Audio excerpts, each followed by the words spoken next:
আচ্ছা, আগের দিনের ক্লাসে আমি তোদের মোটামুটি ভাবে ডাইমেনশন ব্যাপারটা কি, বিভিন্ন সিস্টেমের ডাইমেনশন কি করে বের করতে হয় সেই মতো একটা ক্লাস নিয়েছিলাম।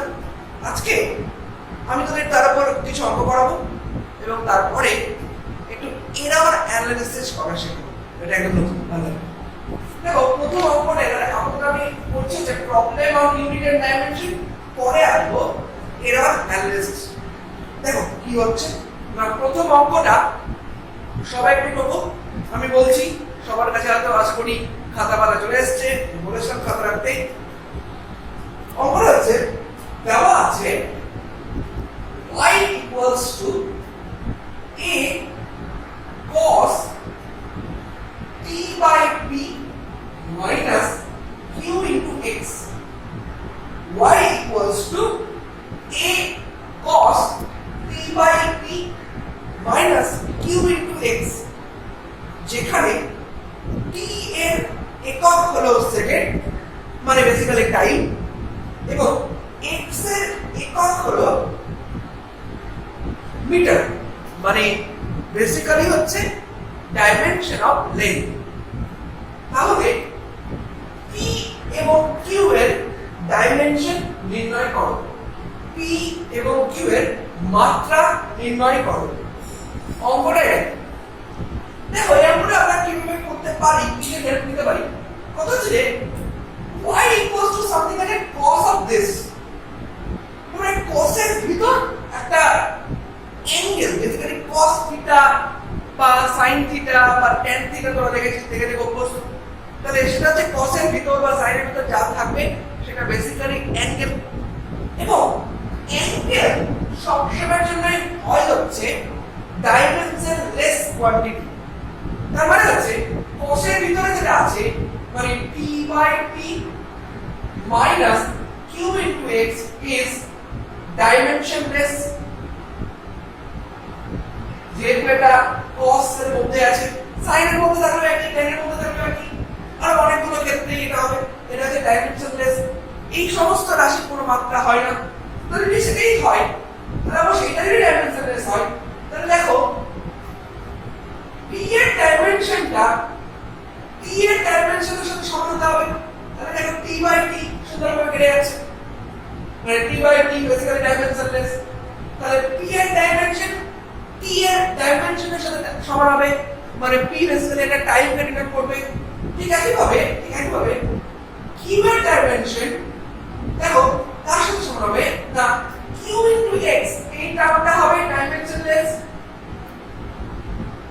তবে এর ডাইমেনশন হচ্ছে basically n to the power 0, l to the power 0, t to the power 0, কিছু না, তাহলে 1। তাহলে q এর ডাইমেনশন দেখো হবে বেসিক্যালি 1 বাই লেন্থ এর ডাইমেনশন, মানে q এর ডাইমেনশন হবে l টু দি পাওয়ার -1। এটা দেখো খুব সহজ অঙ্ক। তাহলে আমরা p এর ডাইমেনশন পেলাম টাইমের সাথে সমান, আর q এর ডাইমেনশন পেলাম লেন্থের ইনভার্সের সাথে সমান। এই অঙ্কটা মোটামুটি করব। এরপরে আমাদের আরো একটা অঙ্ক আছে, সেটা একটু করে ফেলি। দেখো সেটা কিরকম। এটা সবই তাদের বইয়েরই অঙ্ক, একটু দেখিস এদিক ওদিকে আছে। আমি আস্তে আস্তে বলছি, আশা করি আমার এগুলো ভিডিও দেখে তোমরা করতেই পারবি। আচ্ছা, এর পরেরটা হচ্ছে একটু লিখে নাও, বইয়ে একটা ইকুয়েশন দেওয়া আছে। সেই ইকুয়েশনটা বলছে f equals to p t to the power -1 plus qt। f equals to p t to the power -1 plus qt। সমীকরণটিতে f এবং t যথাক্রমে বল এবং সময় নির্দেশ করে। তাহলে p এবং q এর মাত্রা নির্ণয় করো। এটা বলি, ইকুয়েশনটা আছে f equals to p t to the plus qt। তাহলে এখানে f টা হচ্ছে বেসিক্যালি ফোর্স,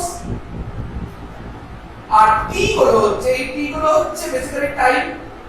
তাহলে বলছে p এর মাত্রা এবং q এর মাত্রা নির্ণয় করো। দেখো কি হচ্ছে না, আমি আবার বলি, যেহেতু f equals to something this আছে, তাহলে অবশ্যই p টু দি পাওয়ার -1 এর মাত্রাটা বেসিক্যালি ফোর্সের মাত্রার সাথে সমান হবে দেখো p টু দি পাওয়ার -1 এর মাত্রা ফোর্সের মাত্রার সাথে সমান হবে। আর এটা প্লাস এটা ইকুয়ালস টু 4 যদি হয় তাহলে এটাও নিজে ফোর্স এবং এটাও নিজে ফোর্স, তাহলে p two the power -1 basically ফোর্সের মাত্রার সাথে সমান হবে। তাহলে p এর ডাইমেনশন আমাকে বের করতে হবে, টাইমের জন্য আসবে t টু দি পাওয়ার -1 আর ফোর্সের জন্য আসবে হচ্ছে ml t টু দি পাওয়ার -2। আশা করি এটা তোমাদের কাছে লেখাই আছে। তাহলে দেখো এটা মানে 1/t হচ্ছে, তাহলে p এর ডাইমেনশনটা হয়ে গেল দেখো ml t to the power -1। তার মানে এটা আশা করি এখানে কার ডাইমেনশন দেখো m into l t to the power -1, তাহলে m ইনটু দেখো l t to the power -1 মানে বেসিক্যালি ভেলোসিটি, তাহলে মাস ইনটু ভেলোসিটি, তাহলে p বেসিক্যালি কিন্তু in the dimension of momentum বা ভরবেগ, কারণ ভর ইনটু বেগ আছে দেখো ভর m into l t to the power -1 which is velocity, so this is basically momentum। ঠিক আছে ভাবে যদি q এর মাত্রা নির্ণয় করি তাহলে q এর মাত্রা into t এর মাত্রা বেসিক্যালি আসছে হচ্ছে m l t to the power -2 দেখে নাও। তাহলে বেসিক্যালি এটা হয়ে গেল দেখো q এর মাত্রাটা হয়ে গেল m l t to the power -2।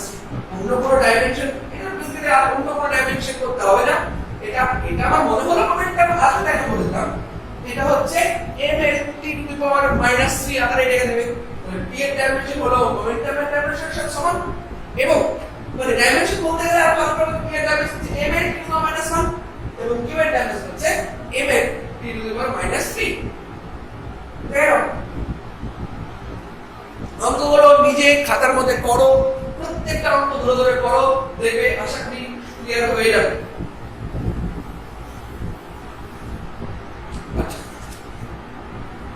এরপরে আমি এই অ্যালেনের বই থেকে একটা অঙ্ক করাচ্ছি, আমি একটা অঙ্কটা বলছি, এখানে একটা রিলেশন লেখা আছে, একটা রিলেশন লেখা আছে, একটা রিলেশনটা কি লেখা আছে একটু বলি।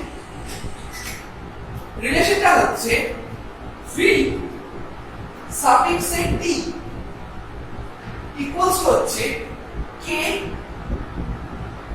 ইটা two the power x rho two the power y into r to the power z। কোনটা কি একটু বলি। যেখানে vc কে বলছে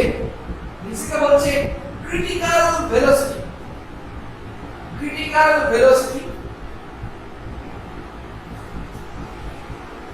বুঝতে পারে বেসিক্যালি ভেলোসিটি ক্রিটিক্যাল ভেলোসিটি কি সেটা আমি ওই চ্যাপ্টারে গিয়ে করব। এটাকে বলা হয় ভিসকসিটি, মানে coefficient of viscosity, coefficient of viscosity. Rho হচ্ছে বেসিক্যালি ডেনসিটি, রো হচ্ছে বেসিক্যালি ডেনসিটি বা ঘনত্ব, আর r হচ্ছে রেডিয়াস। বলছে যে যদি এই ইকুয়েশনটা, যদি এই সমীকরণটা সত্যি হয় তবে x y এবং z এর মান নির্ণয় করো। আবার রিপিট করছি, যদি এই ইকুয়েশনটা সত্যি হয় তাহলে x y এবং z এর মান নির্ণয় করো। তাহলে দেখো আমাদের ক্ষেত্রে কি হচ্ছে ব্যাপারটা না, আমরা আগে প্রথমে একটু ইটাটাকে বের করার চেষ্টা করি। ইটাটা তোমরা হয়তো জানো না, আমি একটা রিলেশন লিখে দিচ্ছি, সেখান থেকে ইটাটা বেরিয়ে আসবে। এটা হচ্ছে f equals to minus eta a dv dx। এটা হচ্ছে সান্দ্রতা চ্যাপ্টারে তোমরা পাবে, ভিসকসিটি চ্যাপ্টারে এই ধরনের রিলেশন তোমরা পাবে। একটু দেখো, এখন উল্টো পাল্টা একটু দেখে নিও, আমি যখন ওই চ্যাপ্টারে যাবো আবার এটা নিয়ে আলোচনা করবো। সেখানে কোনটা কি বলি, f বুঝতেই পারছো ফোর্স, মানে এটা ডাইমেনশন হচ্ছে ml t টু দি পাওয়ার -2। এটা ডাইমেনশন আমাকে বের করতে হবে, এটা ডাইমেনশন লিখে দিলাম। a মানে হচ্ছে basically area, so this is m square. আর সাথে যে dv বাই dx আছে, dv মানে হচ্ছে ভেলোসিটি, সো ভেলোসিটি মানে হচ্ছে l t to the power -1 আর বাই dx মানে একটা লেন্থ আছে, তাহলে লেন্থ, তাহলে টোটালটা কি হলো দেখো না, হলো হচ্ছে থিটার ডাইমেনশন ইনটু উপরে l এখানে আছে l square t to the power -1 এর ডাইমেনশন, দেখে নাও। তাহলে থিটার ডাইমেনশনটা দাঁড়াচ্ছে দেখো এদিক থেকে এদিকে করলে কি আসবে m l to the power -1 t to the power -1, দেখে নাও সবাই এটা এদিক ওদিক করো, থিটার ডাইমেনশন বেরিয়ে আসবে। আচ্ছা থিটার ডাইমেনশন ঠিক হলো, এরপর এখানে ঘনত্ব আছে ডেনসিটি, ডেনসিটি বলতে আমরা কি বুঝি না, ঘনত্ব বলতে আমরা বুঝি হচ্ছে মাস বাই ভলিউম। তাহলে মাস মানে হচ্ছে m আর ভলিউম মানে হচ্ছে l কিউব, তাহলে এটা হলো m l to the power -3 একদম। আর r হচ্ছে রেডিয়াস, মানে r ইজ বেসিক্যালি লেন্থ,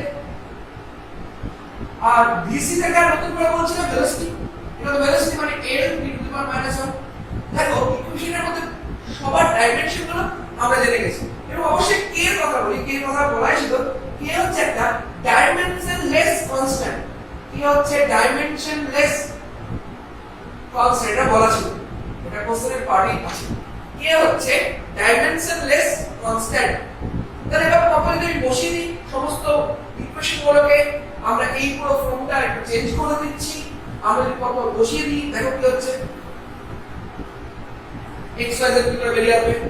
এটা দেখো vc মানে হচ্ছে l t to the power -1, কারণ বেসিক্যালি ভেলোসিটি k এর ডাইমেনশন নেই, মানে k এর ডাইমেনশন নিয়ে আমরা চিন্তা করব না, থিটার ডাইমেনশন আমরা বের করে রেখেছি m l to the power -1 t to the power -1 to the power x হবে।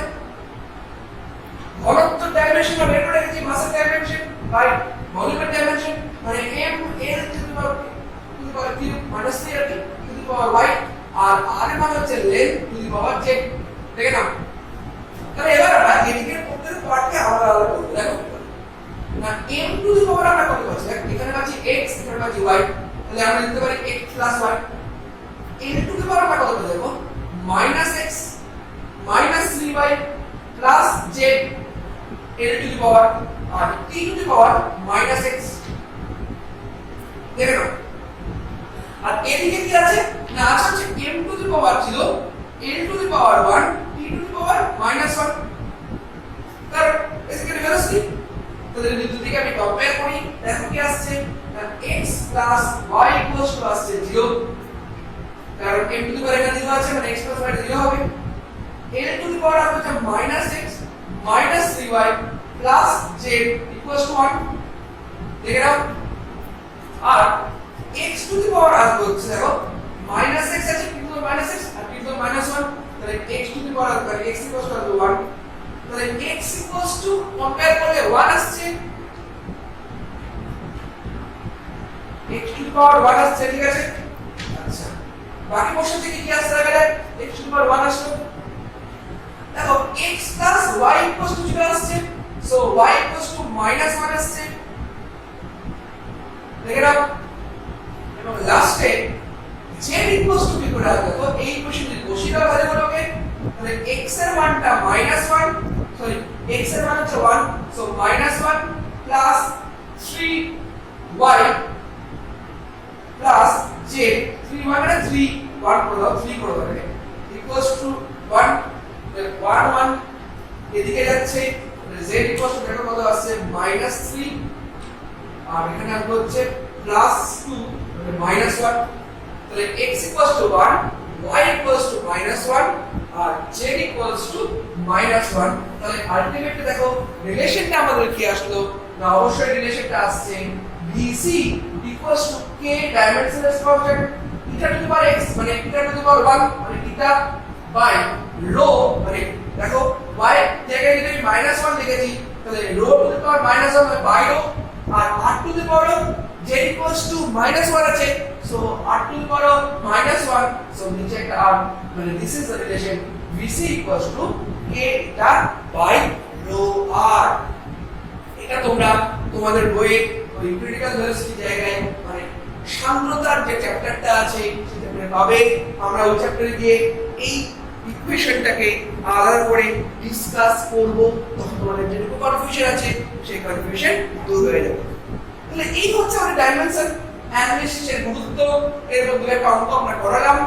এবার আমরা একটু এরর অ্যানালিসিসের মধ্যে যাব।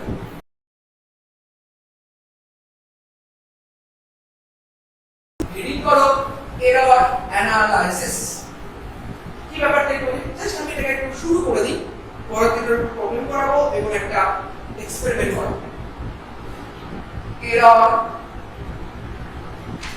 অ্যানালাইসিস অথচ তোরা 11 উঠে বেশ কিছু প্র্যাকটিক্যাল করবো। প্র্যাকটিক্যাল ক্লাসে তোদের কি করানো সেটা যদি ভাবি, সেটা যদি একটা ইকুয়েশন থাকবে, মানে যেটাকে আমরা বলি ওয়ার্কিং ফর্মুলা, যে ফর্মুলার উপর বেস করে তোকে প্র্যাকটিক্যালটা করতে হচ্ছে, এবং সেই প্র্যাকটিক্যাল করার ক্ষেত্রে সেই ফর্মুলা যেগুলো আছে সেগুলোকে মেজার করতে হবে। আমি আবার রিপিট করছি। ধর সাপোজ তুই এইরকম একটা এরিয়া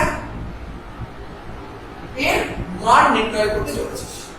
তাই এরিয়ার মান নির্ণয় করার ক্ষেত্রে কি করতে হবে না, অবশ্যই বুঝতে পারছিস যে এই লেন্থটা তোকে ক্যালকুলেট করতে হবে, আর ঠিক একইভাবে এই ব্রেডটা তোকে ক্যালকুলেট করতে হবে। সিম্পল এরিয়া মানে হচ্ছে a ইনটু b। আমাদের কাছে এরকম সহজ ফর্মুলা। এবার কথা হচ্ছে যে এরিয়া যদি a ইনটু b হয়, তোকে আলাদা করে a পরিমাপ করতে হচ্ছে, তোকে আলাদা করে b এর পরিমাপ করতে হচ্ছে, এবং ultimately a equals to a into b দিচ্ছিস। বুঝা গেছে? এবার ধর তুই প্র্যাকটিক্যালটা করার ক্ষেত্রে এর যে মান নির্ণয় করেছিস সেই নির্ণয়ের ক্ষেত্রে তোর কিছু ভুল হয়েছে। এই ভুলটা তুই ইচ্ছে করে করিস নি। কিরকম ভুলটা বলি? এই ভুলটা তোকে যে যন্ত্র দেওয়া হচ্ছে সেই যন্ত্রে যতটা অ্যাকুরেট ভ্যালু মেজার করা দরকার তুই ততটা অ্যাকুরেট ভ্যালু মেজার করেছিস, কিন্তু সেখানে অল্প হলেও কিছু ভুল থেকে যাচ্ছে। কি ব্যাপারটা একটু বলি। সাপোজ এরকম একটা লেন্থ করে দেওয়া হলো। এই লেন্থের কিভাবে ভেবে বলি, তোর কাছে একটা মিটার স্কেল আছে। মিটার স্কেল মানে হচ্ছে সেই মিটার স্কেলে তুই মিলিমিটার দাগ পর্যন্ত মাপতে পারিস।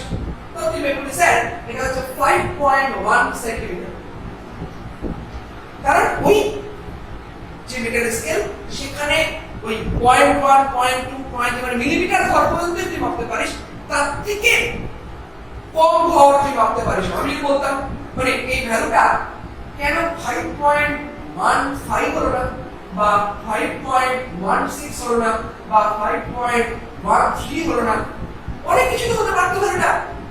মানে পরের ঘরটা আমি অ্যাকুরেটলি ক্যালকুলেট করতে পারছি না।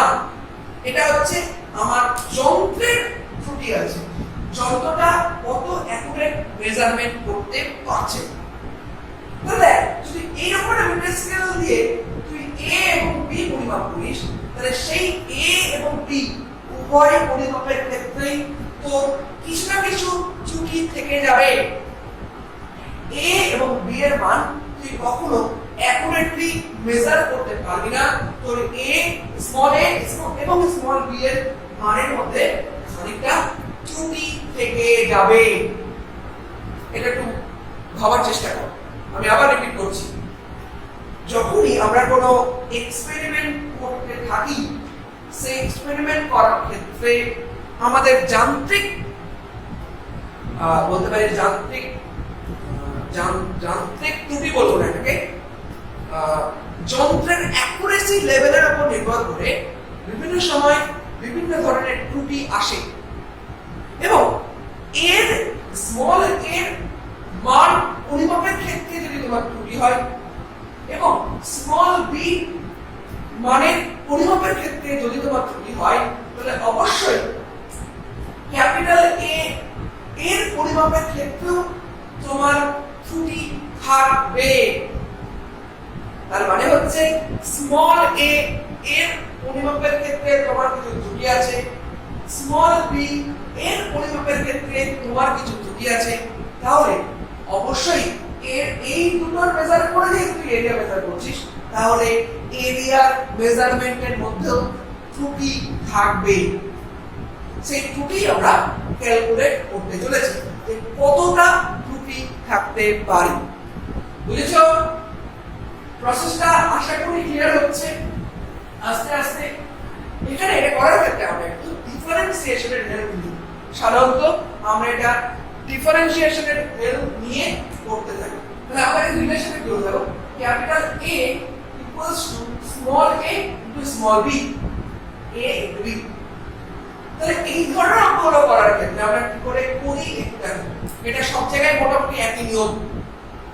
আচ্ছা এটা একটা एग्जांपल দিয়ে বোঝাচ্ছি তো, এরকম করে না করে আচ্ছা আগে এভাবে বুঝাই, তারপরে অন্যভাবে একটু বোঝাচ্ছি।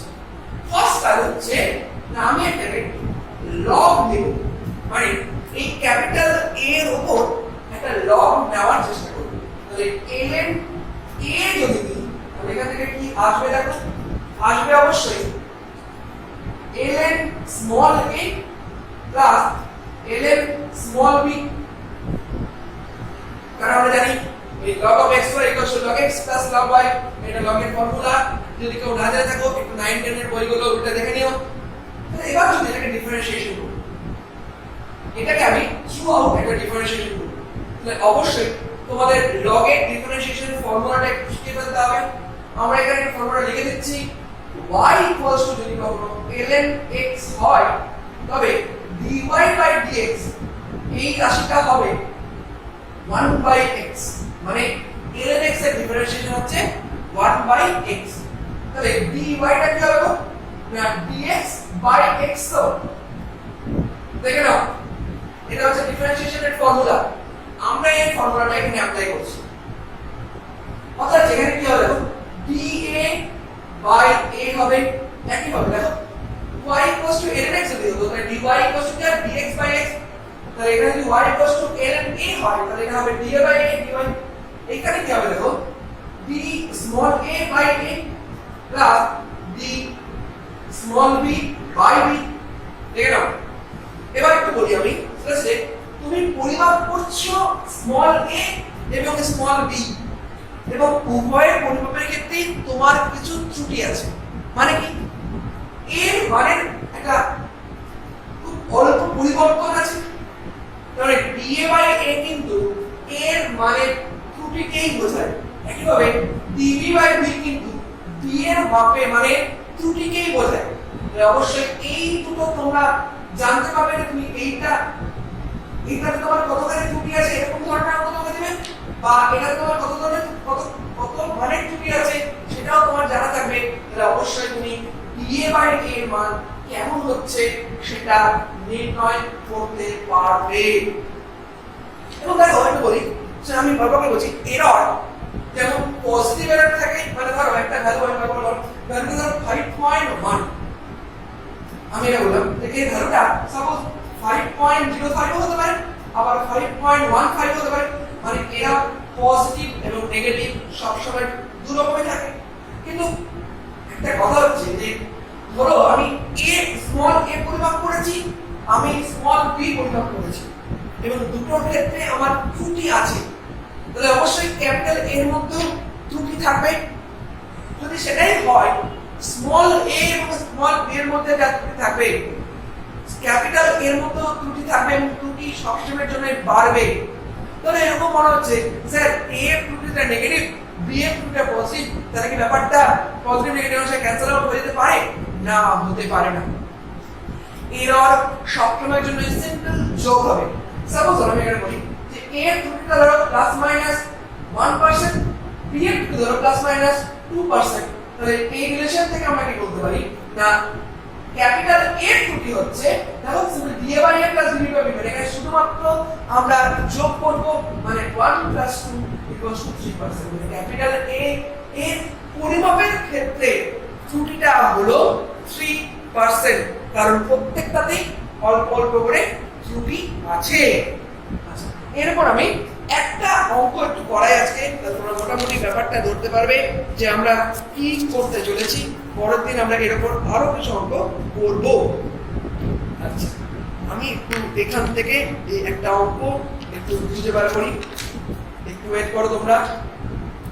একটু সহজ দেখেই করছি, কারণ বেশি কঠিন যদি প্রথমেই করতে আরম্ভ করি তাহলে তোমাদের কঠিন লাগতে আরম্ভ করবে। এরকম আমরা চাইছি না, আমরা একটু সহজই করতে চাই। একটু সহজ দেখেই কোনো ফর্মুলা বা কোনো অঙ্ক দেখি আমরা পাই কিনা। হ্যাঁ, কেন অনেকগুলো অঙ্ক আছে, আশা করি পেয়ে যাবো। এরর অ্যানালিসিসের উপর থেকে একটু সহজ দেখে কোনো অঙ্ক করানো যায় কিনা। ব্যাপারগুলো একটু মনে করানোর চেষ্টা করো, আমরা বলছি অবশ্যই বলবো, কিন্তু তোমরা একটু ব্যাপারগুলো একটু মনে করার চেষ্টা করো।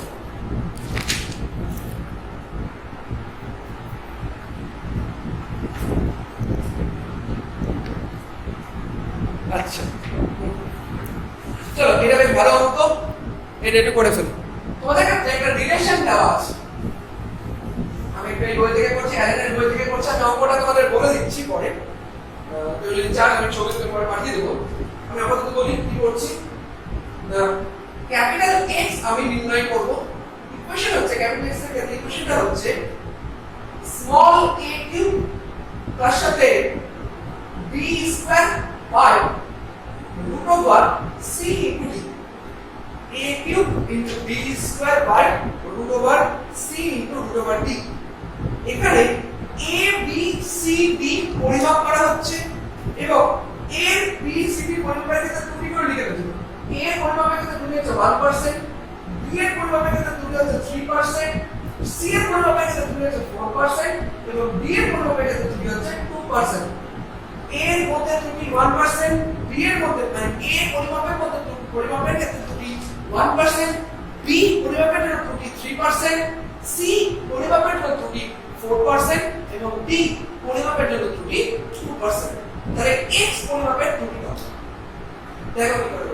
আমি কি বললাম, ফার্স্টে আমার তার হচ্ছে ln x কমন নেওয়া। তাহলে এই পুরো ইকুয়েশনটার মধ্যে একটা ln আসবে, a cube b square by root over cd। এই ব্যাপারটাকে আমরা কি করে সাজাতে পারি একটু দেখে নাও। না অবশ্যই এটাকে শেয়ার করে দেব। a কিউব আছে, তাহলে 3 ln a plus 2 ln b। দেখো বাই করে রুট ওভার আছে, রুট ওভার মানে হচ্ছে টু দি পাওয়ার হাফ, আবার বাই আছে মানে two the power minus half.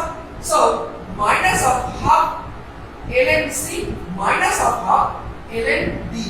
এই হচ্ছে আমাদের ইকুয়েশন। দেখো দেখো এর মাথায় কিউব আছে, তাহলে কিউবের 3টা সামনে আসবে, তাহলে 3 ln a। b এর মাথায় স্কয়ার আছে, তাহলে 2টা সামনে আসবে, 2 ln b। বাকি দুটো রুট ওভার করে আছে, রুট ওভার বাই করে আছে, আর সেটার সামনে মাইনাস আসছে এবং হাফ আসছে, তাহলে হাফ ln c তো মাইনাস হাফ ln d। তাহলে ওভারঅল যদি ডিফারেন্সিয়েশন করি তাহলে কি আসবে, দেখো dx বাই x মানে x পরিমাপের ক্ষেত্রে তুমি এখান থেকে কত হবে, দেখো 3 dA by a plus 2 dB by b minus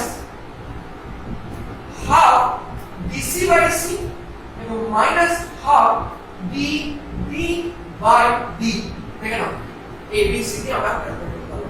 এবং আমি অবশ্যই বলছি, দেখো এখানে রিলেশনের মধ্যে বেশ কিছু মাইনাস আছে, কিন্তু দেখো মাইনাস থাকলে আমরা ধরি তাহলে কি হয় না, এই দুটোর ত্রুটি পজিটিভ আর এই দুটোর ত্রুটি নেগেটিভ, তাহলে টোটাল ত্রুটি কমে যাবে, কিন্তু সেটা হতে পারে না।